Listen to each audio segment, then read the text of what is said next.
Inilah video viral saat mobil minibus berplat DD1360RB menerobos masuk ke dalam sebuah toko penjualan busana dan jilbab di Jalan Kiai Haji Ramli, Kompleks Pasar Sentral, Kota Makassar, Sulawesi Selatan pada Selasa 17 Januari lalu. Video ini pun viral di media sosial di Kota Makassar.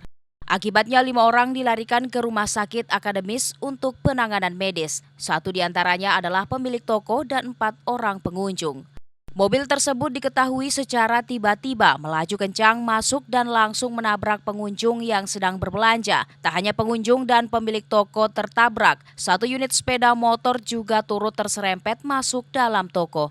Minibus tersebut diketahui dikendarai oleh pria berusia lansia, Mukhtar Dain Labang, 69 tahun. Ia datang mengantar istri berbelanja di pasar sentral, namun saat hendak memutar balik kendaraannya, tiba-tiba melaju ke depan hingga masuk dalam toko. Kasat Lantas Polres Pelabuhan Makassar, AKP Hasrawati mengaku pihaknya telah menangani laka lantas tersebut dan mengamankan barang bukti kendaraan minibus. Sementara pelaku juga telah menjalani pemeriksaan di unit laka lantas Polres Pelabuhan Makassar. Hingga saat ini diketahui dari 5 korban, tersisa 1 orang menjalani perawatan medis di Rumah Sakit Wahidin, Kota Makassar setelah dirujuk dari Rumah Sakit Akademis. Sementara 4 korban lainnya menjalani rawat jalan di rumah sakit. Ilham Syam, Fajar TV dan Fajar Radio melaporkan.